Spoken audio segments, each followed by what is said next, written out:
Hey everyone, thanks for tuning in. If you're new here, consider subscribing. It really helps keep these stories coming. And while you're here, let me know in the comments where you're listening from. Now sit back, relax, and let's get into the story. My town is the kind of place people drive past on the way to somewhere else. Carlisle, Pennsylvania sits where the old roads and the new ones braid together. Interstate 81 runs north and south. The Pennsylvania Turnpike cuts across the state like a scar that never fully healed. There are warehouses, truck stops, diners that serve breakfast all day, and neighborhoods full of people who wave because they recognize your car. If you live here long enough, you stop thinking of it as a crossroads and start thinking of it as home. I'd lived here long enough to know exactly which streets flooded after a hard rain, which traffic lights took too long, and which convenience store had a cashier who remembered everyone's name. I also knew where the water came from, because water was my job. My name is Caleb Rios. I was 34 when the first alert hit my phone, and the world started sliding out from under us. I worked as a senior operator for the Carlisle Borough Water Department. That meant I spent my days around pumps, valves, filtration systems, chlorine feed equipment, and a small room full of screens and alarms that watched the whole network. It was not glamorous work, but it was real work, and it mattered more than most people realized. On the morning everything changed. I was not at the water plant. I was in a grocery store standing in line behind a guy arguing about a coupon, while the person at the register tried to keep a straight face. It was a Tuesday. The sky was low and grey. The kind of winter day where the sun exists in theory, but not in practice. My shift started at 7:30 in the morning, but I had swapped with another operator so I could take my mother to a follow-up appointment later in the week. I had the morning free, and I was doing the boring life stuff that makes you feel responsible. Coffee filters, cat litter, a bag of rice, one of those giant tubs of peanut butter because it was cheaper by the ounce. Nothing dramatic. My phone buzzed in my pocket, the same sharp vibration I normally ignored at the store. I pulled it out anyway because it had buzzed twice in a row. The screen lit up with a red banner and bold text. Emergency alert. Seek shelter immediately. Avoid crowds. Do not approach individuals displaying aggressive behavior. Under it, smaller text read, County officials report multiple violent incidents near Carlisle Regional Medical Center. Law enforcement requests the public remain indoors. Updates to follow. Carlisle Regional Medical Center was not some distant name. It was 10 minutes from the store if the traffic lights were kind. It was where people went for broken wrists and kidney stones and heart attacks. It was where my sister had delivered her first baby. It was where my father died after his second stroke. A woman behind me in line leaned forward and read the screen over my shoulder like it was her right. What's that? She asked. Emergency alert, I said. The man with the coupon stopped arguing. The cashier stopped scanning. It was like the whole store had a string tied to the same hook and someone had tugged it. Other phones started chiming. You could hear the mixed tones, different brands, different volumes, people looking down, eyes going wide. The same red banner repeating across a dozen screens. Someone laughed, not because it was funny, but because that is what some people do when fear shows up unexpectedly. This has to be a drill, another guy said. He wore a work jacket with a company logo that looked like a stylized wrench. The cashier finally spoke. We're not supposed to do drills on phones, she said, and her voice sounded thin. A manager came out from behind the customer service counter. Everyone remain calm, he said, immediately proving he had never been in charge of a room full of anxious adults. If you would like to finish your purchases, please do so in an orderly manner. Nobody listened. Carts squealed, people abandoned baskets. Someone knocked over a display of chips. A little kid started crying, and the sound cut right through me. I stood there for a second, like my feet had forgotten how to move. I should have gone straight home. That would have been the normal choice. Instead, I walked out of the store and stood in the parking lot with the cold air in my lungs. staring at my phone like it might explain itself if I looked hard enough. Another alert popped up less than a minute later. Second notice, multiple injuries reported, suspected exposure event, avoid contact with bodily fluids, do not render aid without protection. Exposure event. That phrase hit me like a brick because it sounded like something from a training manual, not something meant for the public. It sounded like a chemical spill or a hazmat situation. It sounded like the kind of thing that got discussed in planning meetings and never actually happened. My first thought was water. If something had happened at the hospital, it could be a gas leak. It could be a problem with their oxygen system. It could be a chemical release from a lab. But exposure and avoid contact made my stomach tighten in a different way. I called the water plant. It rang twice, then went to voicemail. That was odd. Someone should have been there. Even if the day shift operator had stepped away from the desk, the phone should have been answered by the office staff. We did not leave phones unanswered during business hours. I tried again, same result. I called my supervisor's cell phone. He picked up on the third ring, breathing hard like he had been running. "Caleb," he said. "Where are you?" "At the Giant on Walnut Bottom Road," I said. "I just got the alert. What's going on?"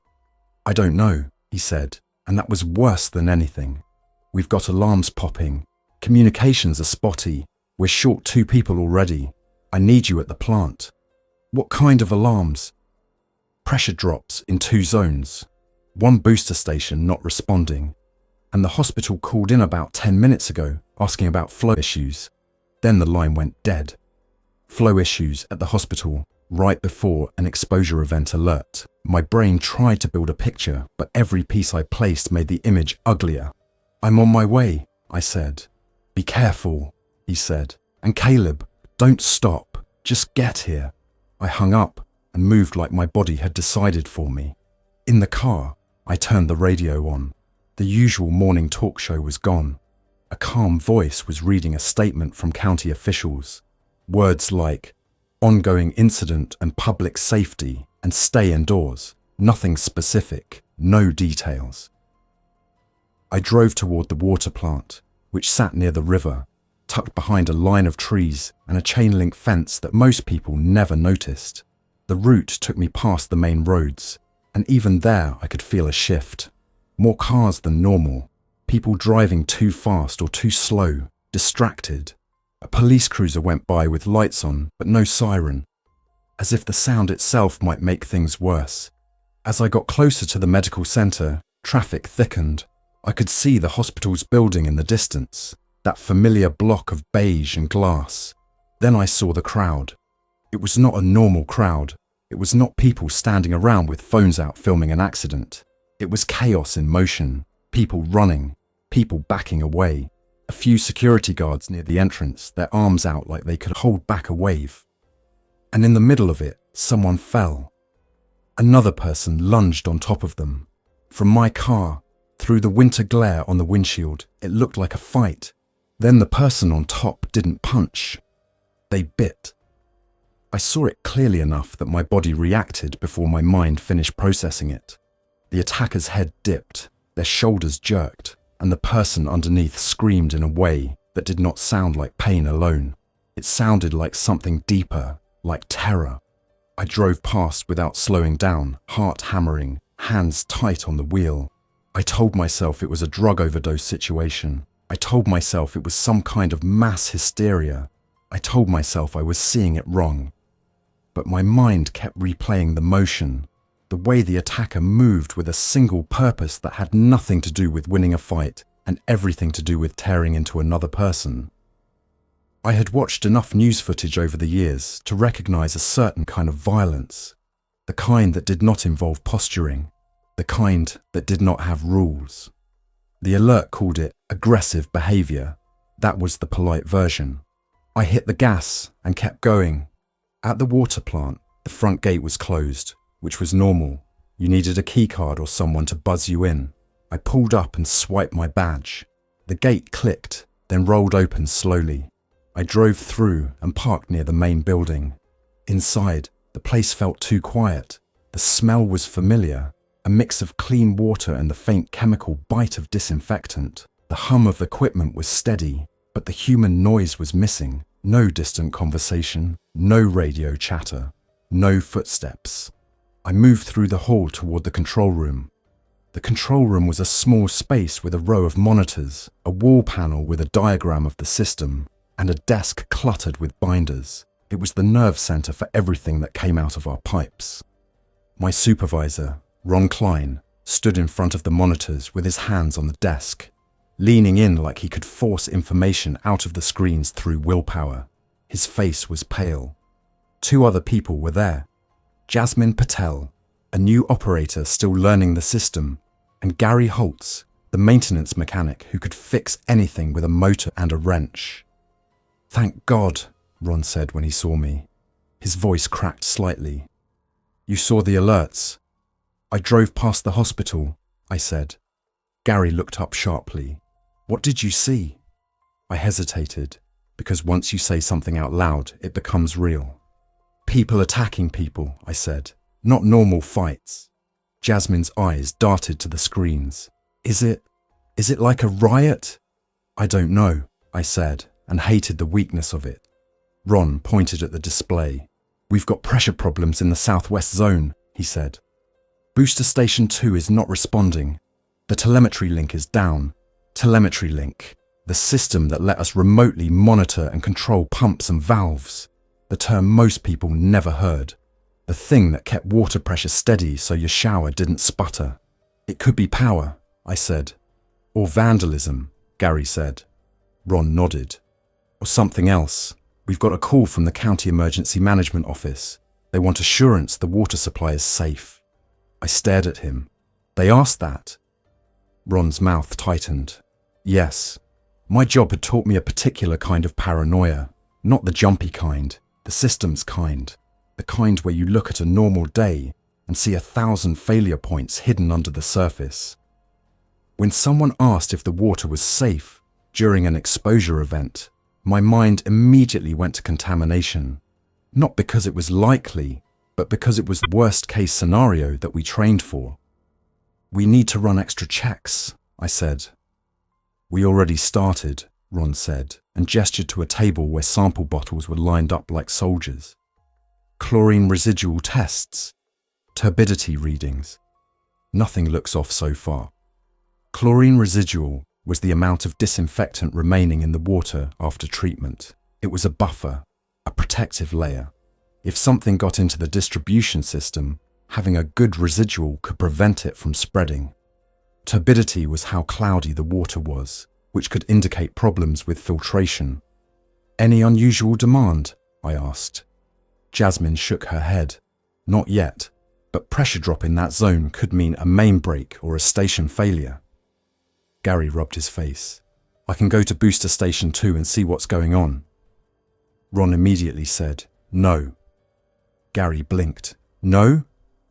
Ron looked at the door like he expected something to come through it. "We don't know what's happening out there. The alert says stay indoors. I'm not sending you alone." "I'm not a child," Gary snapped, but there was tension under it. "We're not sending anyone alone," Ron said. "We're locking down for now. We keep the plant running, keep water going, keep eyes on the system. That's what we can do." I watched the screens. The system diagram showed zones and pressure values. Most of them were within normal range, but the southwest zone was dipping. Not catastrophic yet, but trending wrong. "What about the hospital supply line?" I asked. Ron's eyes flicked to a different panel.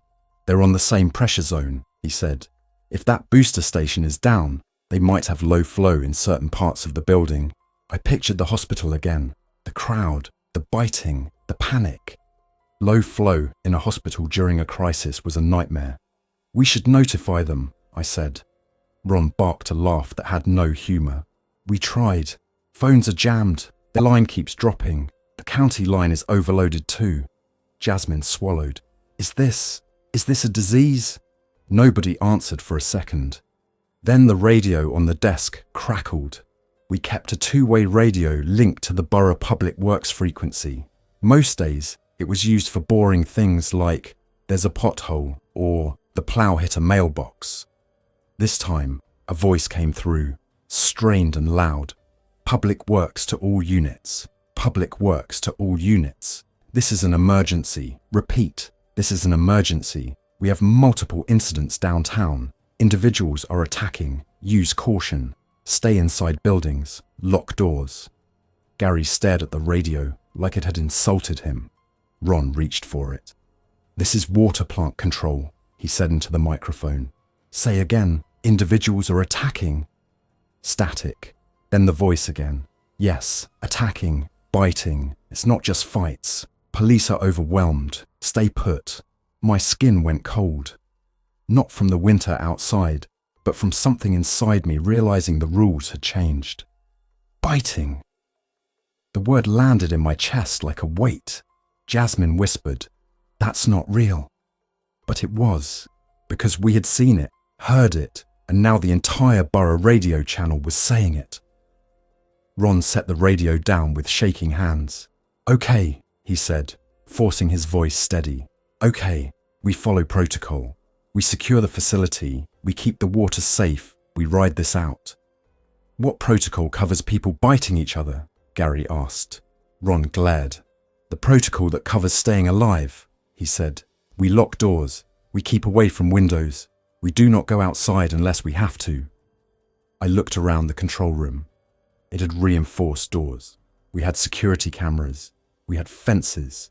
We also had something most people did not: a backup generator and a fuel tank that could keep the plant running if the power grid failed. That mattered more than ever. "Generator fuel level?" I asked. Gary blinked at me, then nodded like he understood why I was asking. "About 700 gallons in the tank," he said. "That's diesel, good quality." "Run time?" Gary did the math out loud like he had done it 100 times. "At our normal load, the generator burns around 7 to 8 gallons an hour. If we're careful and shed non-essential loads, maybe 6 gallons an hour. That's, call it a little over 4 days, maybe 5 if we baby it." 4 days, maybe 5. In a normal outage, that was fine. In whatever this was, it sounded like an eye blink. Ron looked at me. "Caleb, I want you to take inventory," he said. "Food, water, medical supplies, anything we can use if we end up stuck here." "We're in a water plant," I said automatically. "We have water." "Not if we lose power and lose pumps," Ron said. "And not if something contaminates the source. Inventory anyway." I nodded. My brain was moving into work mode because that was safer than panic. I walked out of the control room and into the small break area. There were vending machines, a fridge, a microwave. I opened cabinets and counted what people had left. A box of instant oatmeal, a few cans of soup, a jar of coffee, some granola bars, a half-empty bag of chips that looked like it had been there since last summer. Not enough. In the maintenance shop, I found first aid kits, work gloves, safety goggles, and respirators. The respirators were not military-grade gas masks. They were the kind used for chemical handling, with replaceable cartridges. Better than nothing. I grabbed a stack of nitrile gloves, the kind we used when working with chlorine lines, and carried them back to the control room. Ron watched me set them down. "Good," he said. "We need to treat this like biological contamination until someone tells us otherwise." Jasmine's phone buzzed again. She looked down and her face tightened. "It's my brother," she said quietly. "He's at Dickinson College. He says the campus is on lockdown. People are trying to get in." Ron's eyes softened for a second, then hardened again. "Text him to stay inside," he said. "Lock his door. Do not open it for anyone unless it's verified security." Jasmine's fingers shook as she typed. My phone buzzed too. It was my sister, Marisol. I answered immediately. "Mari?" Her voice came through in short bursts, like she was whispering and running at the same time. "Caleb, where are you? I saw something on the news. They're saying people are getting sick and attacking." "I'm at the water plant," I said. "Are you at home?" "I'm at home," she said. "I picked up Mateo from daycare. They were closing early. Everyone was yelling." Matteo was her son, my nephew. He was 5 years old and thought the world was made of cartoons and snacks. "Lock the doors," I said. "Stay inside. Do you have food?"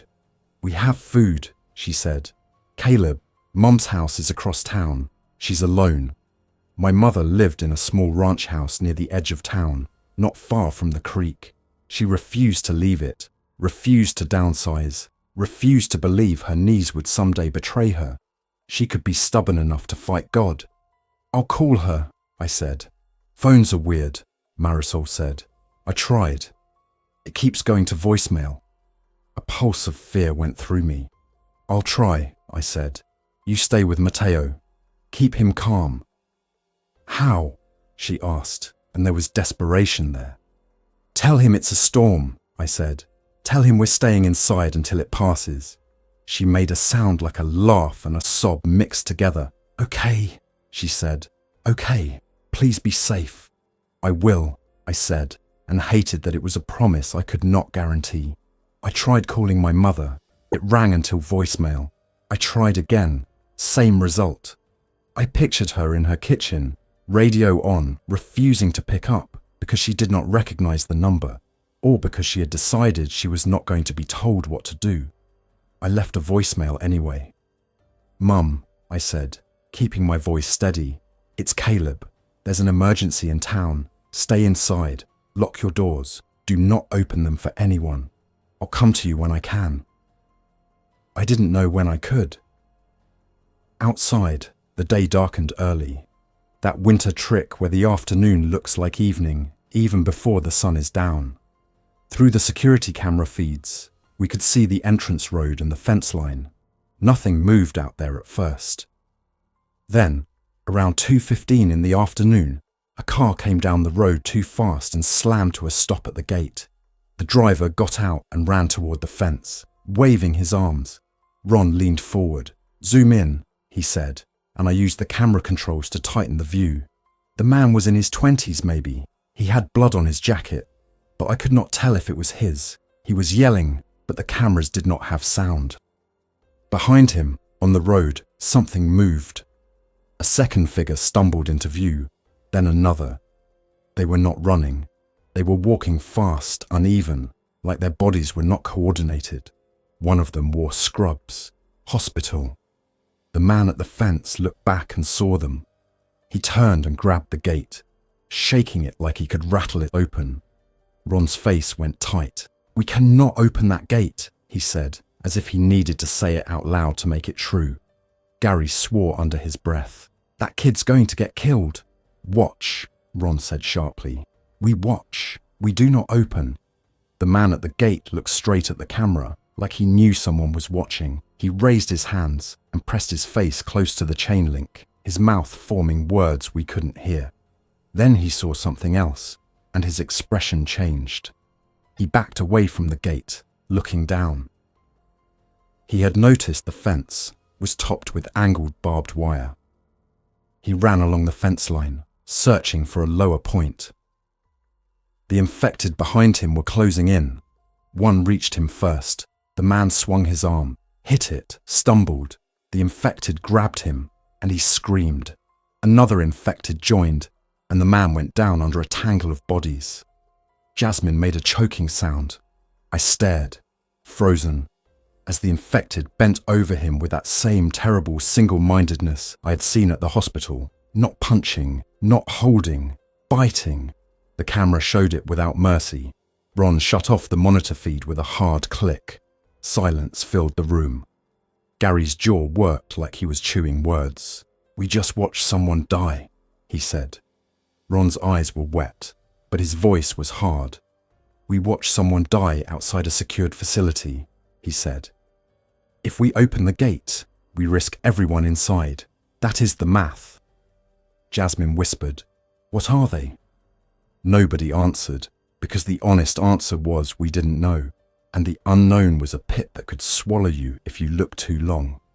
The radio crackled again, more chaotic now. Multiple voices. Someone yelling that the police station had been breached. Someone saying the county emergency management office was evacuating. Someone else screaming for help. Then, a voice that sounded like a dispatcher, trying to keep control.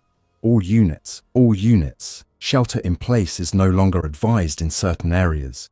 Repeat, shelter in place is no longer advised in certain areas. If you are able, move to a secure location with supplies. Avoid downtown. Avoid the medical center. Avoid any gathering points. Ron looked at me. They just told people to move, he said. That means they've lost control. I nodded slowly. If people start moving, demand on the system will shift, I said. They'll hit stores, gas stations, anywhere with supplies. And they'll bring whatever this is with them, Gary said. We stayed locked in. We monitored. We ran tests every hour. Chlorine residual remained steady. Turbidity stayed within normal. The raw water intake from the river remained clear, but that didn't reassure me. A lot of things can look fine until they don't. By evening, the power flickered once, then steadied. That was enough to put everyone on edge. Power flickers meant the grid was stressed, and stressed grids fail. Ron decided we would sleep in shifts. We had cots in a storage room for severe weather events, the kind of thing you keep for emergencies and hope you never use. We pulled them out. We dimmed the lights. We kept the cameras running. At 9:45 at night, my mother finally called. Her name flashed on my screen like a relief flare. I answered instantly. "Mom? I got your message," she said, voice tight. "Why are you leaving me messages like that? What is happening?" "Are you inside?" I asked. "Yes," she snapped. "I'm inside. I'm not stupid." "I know," I said, and I almost laughed because of course she would say that. "Listen to me. Lock the doors. Stay away from windows. Do not open the door for anyone." There was a pause. "Caleb," she said more softly. "I heard shouting outside an hour ago. Someone knocked. I didn't answer." My stomach turned. "Good," I said. "Did you see who it was?" "No," she said. "I stayed back." "Good," I said again, because I needed to keep saying it. "What is it?" she asked. "Is it a virus? Is it like that thing on the television? The one in Europe?" "I don't know," I admitted. "People are attacking. They're biting. The town is not safe." Silence, then a faint tremor in her voice. "Your sister?" "She's home," I said. "She has Matteo. They're safe for now." "And you?" she asked. "I'm at the water plant," I said. "It's secure. We have fences. We have supplies." That last word was a lie, or at least an exaggeration, but it was a comforting one.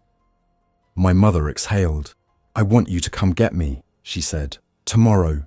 The idea of driving across town, through streets that might be filled with infected and panicked people, made my throat tighten. "I will if I can," I said carefully.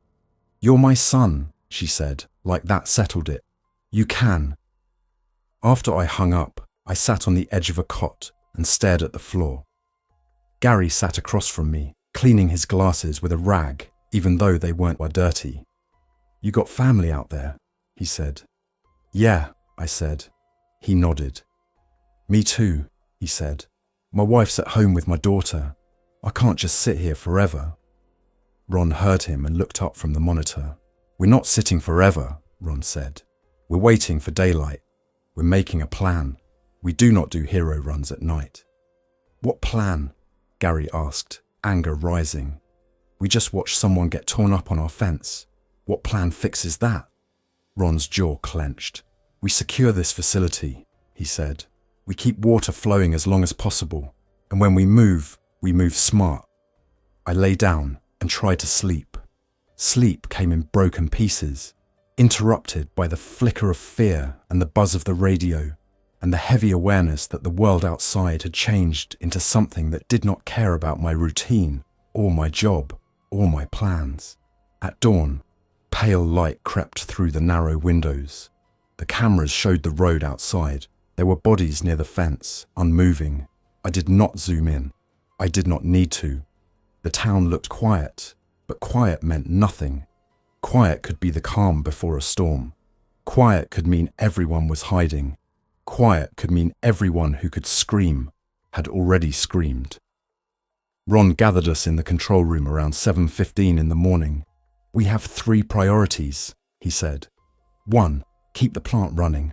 2. Secure fuel. 3. Get our families if we can without getting ourselves killed. Gary snorted. Fuel is priority 2. My family is priority 1. Ron held up a hand. Listen, he said.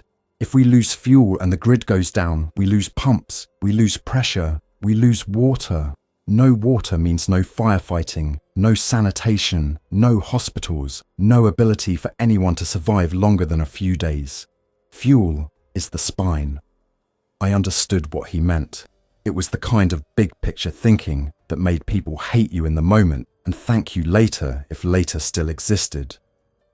Where do we get diesel? Jasmine asked. Ron pointed on a map. Public Works Yard has a fuel tank, he said. So does the borough garage. There's also a truck stop off Interstate 81, but the truck stop will be chaos. Gary leaned forward. Public Works Yard is closer, he said. We can drive there, fill cans, come back. Not just cans, Ron said. We need a way to transfer fuel safely. We have the pump and fittings here, but we need containers. I said, we have the chemical totes in storage. They were large plastic containers inside metal cages, used for bulk chemicals. Some were empty, some not. The empty ones could be cleaned and used as temporary diesel storage if we were careful, though mixing fuel with any chemical residue was dangerous. Gary nodded slowly.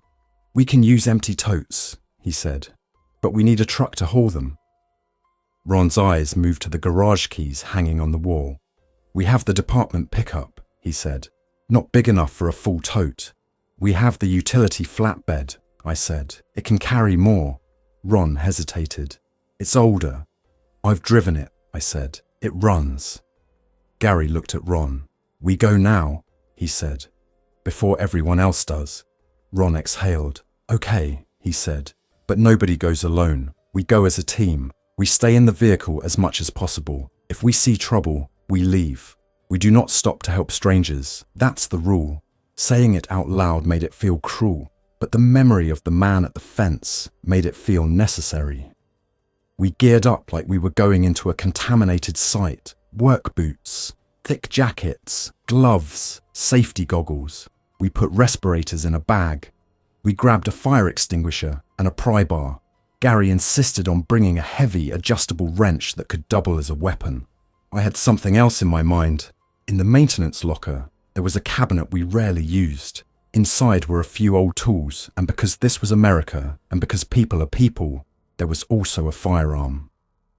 It belonged to Ron. He had declared it years ago and kept it locked per policy, only for extreme emergencies. The kind of extreme emergency we always imagined would be a disgruntled vandal or a wild animal that got in. Not this. Ron opened the cabinet with a key from his ring, his face tight with reluctance. He pulled out a semi-automatic handgun and a box of ammunition. He did not hand it to me. He held it like it weighed more than metal. I never wanted to use this, he said. None of us wanted any of this, Gary said.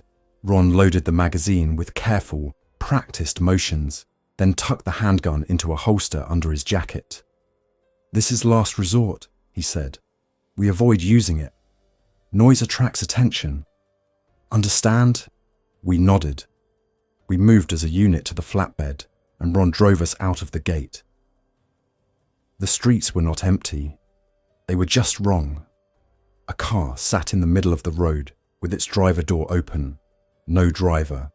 A shopping cart was tipped over near a curb, spilling canned goods. A mailbox was smashed. In front of a house, a dog barked continuously, trapped behind a fence, its voice echoing down the street like an alarm that never stopped. As we passed downtown, we saw broken glass and abandoned vehicles. The traffic lights blinked red in all directions, which happens when the signal controllers lose coordination. It turned intersections into four-way stops, but there was no order. People drove through without slowing, or they froze and blocked lanes, unsure what to do. We avoided the hospital area entirely, taking side roads toward the borough public works yard. At a stop sign, Jasmine whispered, "What's that?" I followed her gaze. A figure stood on a sidewalk, swaying slightly. They wore a winter coat, but it hung wrong on their frame, like they had lost weight fast. Their head was tilted down, then snapped up as our truck approached. Their mouth opened. Even through the glass, I could see their teeth bared and their lips pulled back. Not a scream, not a word, just a raw, open-mouthed expression that looked like hunger. The figure stepped off the curb and moved toward the street. Ron did not hesitate. He hit the gas and the truck surged forward, passing through the intersection as the figure reached out, fingers scraping the air.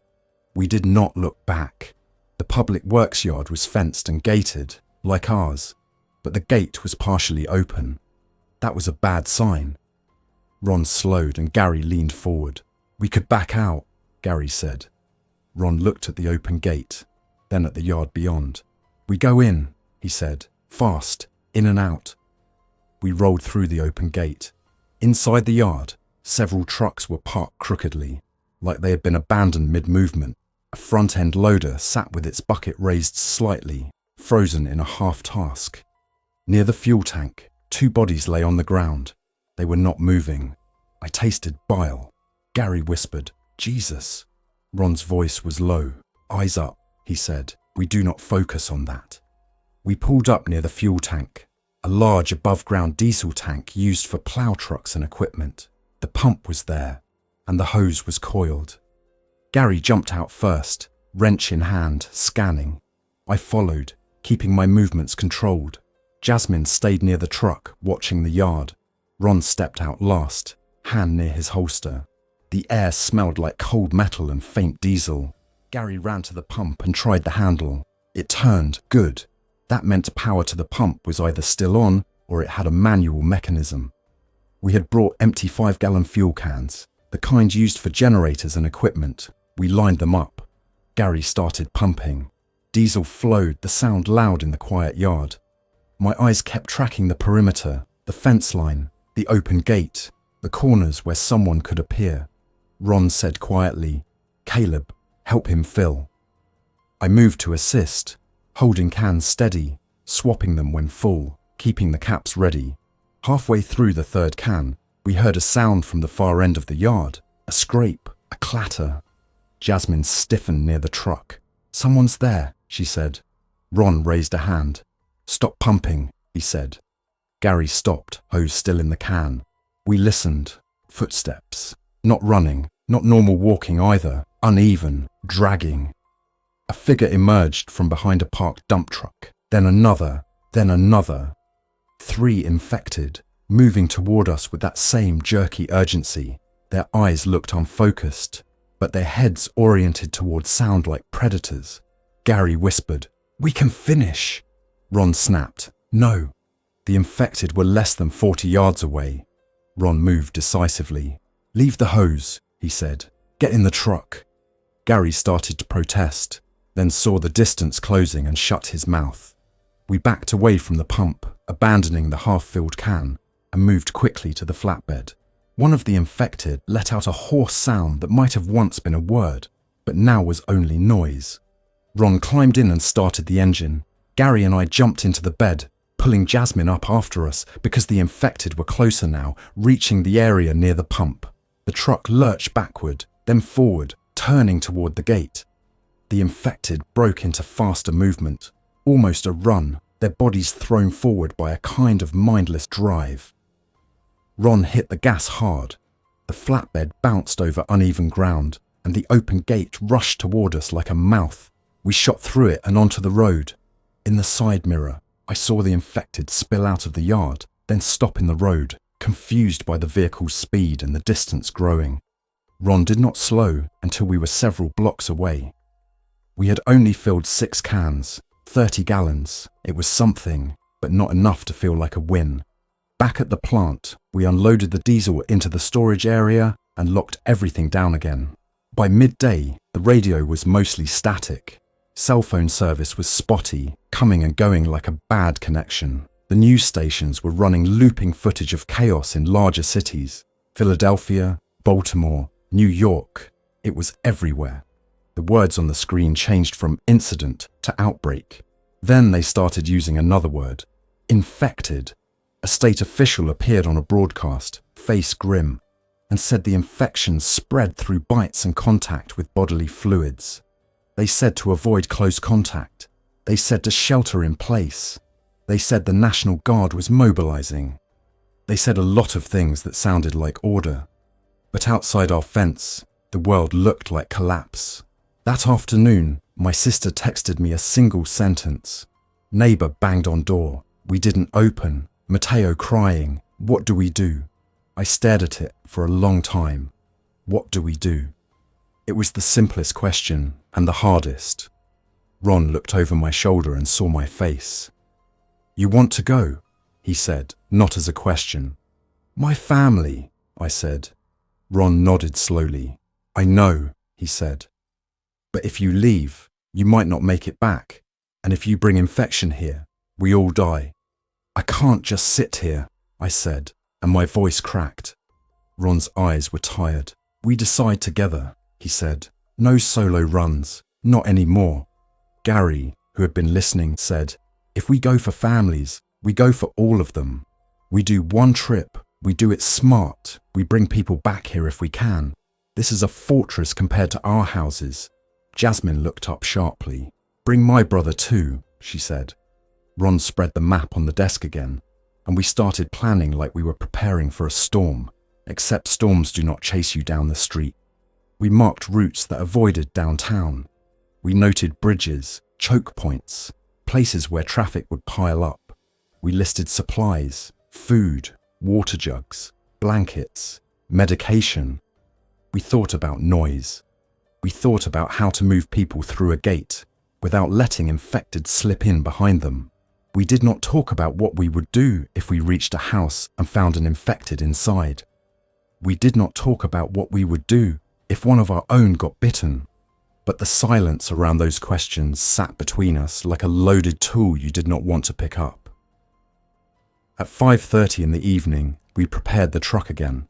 Ron insisted on bringing more protective gear. We put on heavier gloves and tucked nitrile gloves into our pockets. We carried duct tape to seal sleeves and pant legs if needed. We took a bolt cutter, a crowbar, and a bright handheld spotlight. Ron kept the handgun. Gary carried his wrench. I carried something else I found in the maintenance shop. A long fiberglass-handled shovel. Not because I wanted to hurt anyone, but because distance mattered. We rolled out just before 6, the sky already dim, streetlights flickering inconsistently. Our first stop was my sister's house. Marisol lived in a small duplex not far from the elementary school. The neighborhood was usually quiet, full of kids on bikes in summer and people shoveling snow in winter. Now it was tense and still. Cars were parked at odd angles. A front door hung open on one house, swinging slightly. Somewhere in the distance, glass shattered and the sound echoed like a gunshot. Ron parked 1 block away and killed the engine. We do not drive right up, he said. We approach on foot, quiet. We moved down the sidewalk in a tight line, staying close to fences and cars, keeping our eyes on shadows and doorways. When we reached Marisol's duplex, the lights inside were off. That made my heart drop. I moved closer and hissed, Marie, through the window. A curtain shifted, and my sister's face appeared pale. She unlocked the door quickly and pulled it open just enough to let us in. Inside, Matteo clung to her leg, eyes wide. Uncle Caleb, he whispered like I was a ghost. I crouched and hugged him tight. Hey buddy, I said. We're going to go on a little trip, okay? He sniffed. Is it a storm? Yeah, I said and swallowed. A big storm. Marisol grabbed a backpack. I packed, she said. Her voice was tight but controlled. Food, diapers for the neighbor's baby, extra clothes, Matteo's medicine. Caleb, A thud hit the door. All of us froze. Another thud, harder. Then a voice, muffled through the wood. Help me, please, they're out there. Marisol's face twisted with conflict. Oh. Ron stepped forward quietly, hand raised. Do not open, he whispered. The voice outside sobbed. Please, Marisol, I know you're in there. It's me, Dana from next door." Marisol's breath hitched. Dana was her neighbour, a woman with a baby and a husband who worked nights. Mateo started to cry softly, fear rising. Ron whispered, "If she's uninfected, she can come with us, but we cannot open blind. We verify." "How?" Marisol whispered back. Ron pointed Gnome firmly toward the peephole. "Look," he mouthed. Marisol moved to the peephole and stared. Her face went rigid. She's bleeding," Marisol whispered. "Her arm. And oh God." "What?" I whispered. "She's not alone," Marisol said. "Her husband is behind her, and he's not right. He's pulling her. He's biting her shoulder." My stomach turned to ice. "Outside," Dana screamed. The sound raw and breaking. The thuds stopped, replaced by wet choking noises we did not want to imagine. Mateo covered his ears and cried harder. Gary's jaw clenched. Jasmine looked away, tears on her cheeks. Ron's voice was low and hard. "We leave," he said. "Now." Marisol shook, then nodded sharply, forced into motion by survival. She lifted Mateo, grabbed her backpack, and we moved. We did not run. Running makes noise. We walked fast, controlled, down the sidewalk, back toward the truck. Behind us, a scream rose, then cut off abruptly. We did not look back. We loaded Marisol and Mateo into the cab. Ron started the engine and rolled away with no headlights for the first block, using the dim light of the street lamps and muscle memory of the road. As we turned a corner, an infected stumbled into the street ahead, drawn by the engine sound. Ron swerved around it and the infected slapped the hood with a dull thump, then fell away. Mateo screamed. Marisol held him tight, whispering, "It's okay, it's okay," even though nothing was. Our next stop was my mother's house. I had dreaded it the whole drive. Not because I thought she would be infected, but because my mother was stubborn enough to make the wrong decision out of pride. Her street was lined with single-story homes and bare winter trees. As we approached, I saw her porch light was on. The front door was closed. That was good. Then I saw the garage door. It was open. My stomach dropped. Ron slowed. "Caleb," he said quietly, "you stay calm." I nodded, but my hands were shaking. We parked 2 houses down, same approach as before. We moved along the edge of the yard, stepping carefully over frozen grass. The garage was open, dark inside. A car sat in the driveway, my mother's old sedan. The driver door was open. "Mum," I hissed. No answer. I moved closer, my shovel raised slightly, not threatening, just ready. Then I heard it. A low, wet breathing from inside the garage. I froze. Ron's hand touched my shoulder. "Do not go in," he whispered. A figure shifted in the darkness. Then my mother's voice came from inside, sharp and furious. "Get out of my house." A crash, like something being slammed into metal. The figure stumbled into the light, and my heart seized because it was not my mother. It was a man, maybe 50, wearing a torn jacket, his face smeared with dirt and blood. His mouth hung open, his eyes were wrong, not focused, not human in the way eyes usually are. He turned toward us, head snapping as if he had heard the sound of my breath. Behind him, my mother stepped into view, holding a metal snow shovel like a baseball bat. Her grey hair was wild. Her face was set in pure, furious defiance. For one insane second, relief hit me so hard my knees went weak. Then the infected man rushed us, not a walk, not a stagger, a sudden burst of speed. Ron shouted, "Back!" My mother swung her shovel and hit him across the side of the head with a dull crack. The man stumbled, but did not fall. He reached for her. I moved without thinking.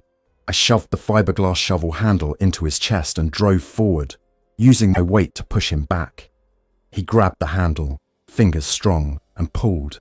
His teeth snapped at the air inches from my hands. Gary stepped in and swung his wrench hard at the man's forearm. The infected hissed, released the handle, and stumbled sideways. Ron drew the handgun, but did not fire. The sound would bring more. He aimed, waiting for a clear shot he hoped he would never have to take. My mother swung again, this time striking the infected's knee. The joint buckled. He went down. Gary stepped forward and pinned him with his boot, wrench raised like a hammer. Ron snapped, "No, don't." Gary froze, panting, face twisted with rage and fear. The infected thrashed, trying to bite Gary's boot. Ron pointed the handgun at the infected's head, eyes hard. Then he lowered it. "We leave," Ron said through clenched teeth. "Now. We don't finish fights. We move."